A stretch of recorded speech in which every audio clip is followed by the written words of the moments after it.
विद्यार्थियों, आज हम अध्ययन करेंगे नई कविता।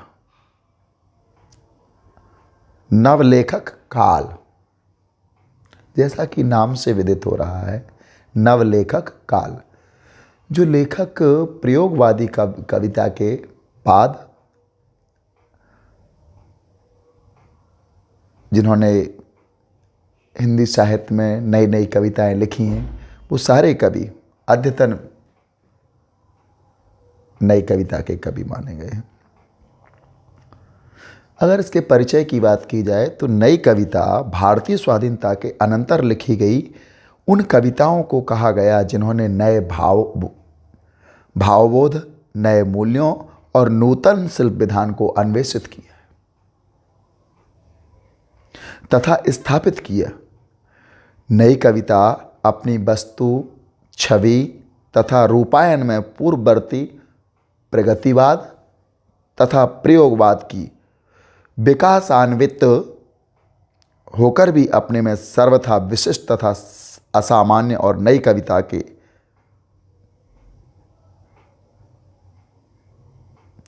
दो प्रमुख घटक उभर कर आए। प्रथम, अनुभूति की सच्चाई।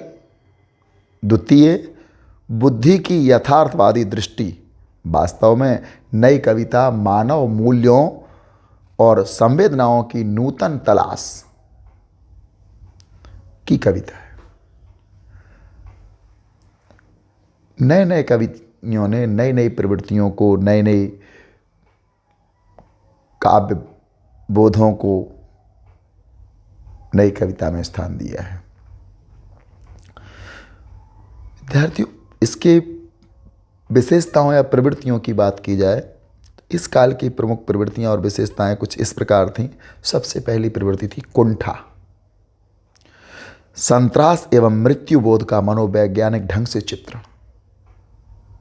कुंठा, संत्रास एवं मृत्यु बोध का मनोवैज्ञानिक ढंग से चिंतन। इसकी दूसरी विशेषता है नूतन बिंबों की खोज तथा प्रयोगों में नवीनता। विद्यार्थियों, प्रयोगवाद में भी बहुत सारे नए बिंब आ गए थे, नए बिंबों की खोज हो चुकी थी, लेकिन नई कविता ने आकर प्रयोगवाद के उस कार्य पर विराम लगाया और नए नए कवियों ने, नवलेखकों ने और इससे भी अधिक नए बिंबों की खोज की। तीसरी विशेषता इसकी व्यंग्य प्रधान रचनाएं लिखी गई। चूँकि बौद्धिक विकास और जागृति हो चुकी थी तो कवियों ने व्यंग्य प्रधान रचनाएं भी नई कविता में लिखी हैं। क्षणवाद को महत्व, नई कविता में क्षणवाद को महत्व दिया गया है और अनुभूतियों का वास्तविक चित्रण, जो भी अनुभूति होती थी उनका वास्तविक चित्रण नई कविता में स्पष्ट हुआ है।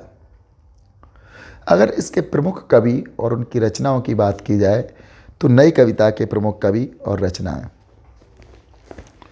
भवानी प्रसाद मिश्र इसके प्रमुख कवि हैं। इनकी रचना है सन्नाटा, गीत फरोश, चकित है दुख।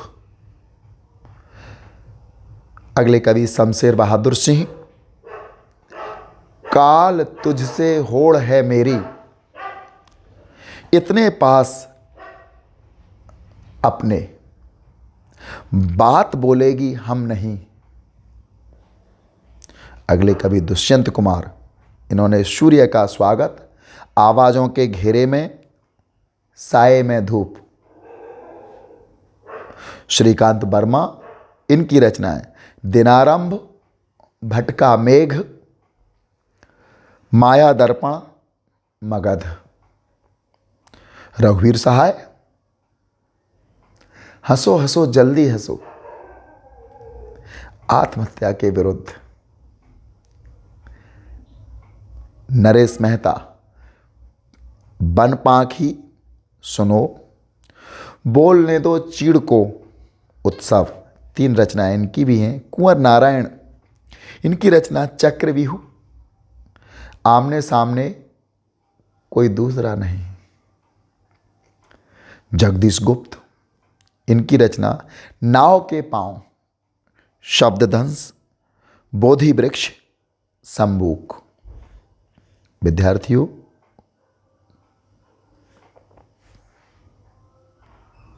जब नई कविता नए नए लेखकों द्वारा लिखी गई, इस कविता में बहुत सारे विकार पैदा हुए। नई कविता अश्लीलता की सारी हदें पार कर गई। नई कविता नारी के को एक सौंदर्य प्रदर्शन की वस्तु के रूप में प्रस्तुत करने लगी।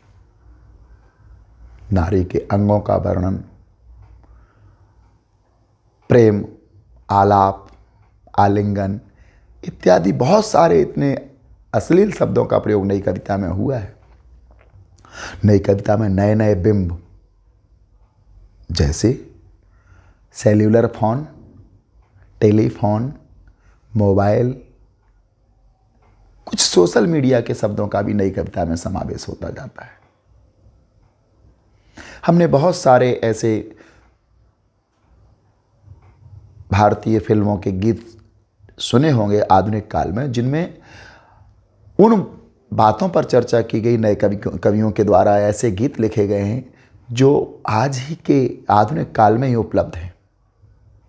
कभी कभी किसी गीत में सेल्यूलर फोन का जिक्र हो जाता है, तो किसी गीत में एलईडी बल्ब का जिक्र हो जाता है। किसी गीत में कंप्यूटर या किसी गीत में व्हाट्सएप या फेसबुक इत्यादि का भी वर्णन होता जाता है। ये सारे बिंब अद्यतन काल में विराजमान हैं, किंतु इससे पूर्व प्रयोगवाद में या प्रगतिवाद में या अन्य किसी काल में ये बिंब हमारे हिंदी साहित्य में नहीं थे। विद्यार्थियों, जैसे जैसे देश का विकास होगा, दुनिया आगे बढ़ेगी, वैज्ञानिक नए नए आविष्कार होंगे, तो नई कविता में उन सारे बिंबों को समायोजित किया जाएगा। आशा करते हैं कि आप लोग इस वीडियो के माध्यम से नई कविता से संबंधित जो भी प्रश्न हैं, जो भी आप लोगों को चाहिए था, वो पर्याप्त मात्रा में उपलब्ध होगा।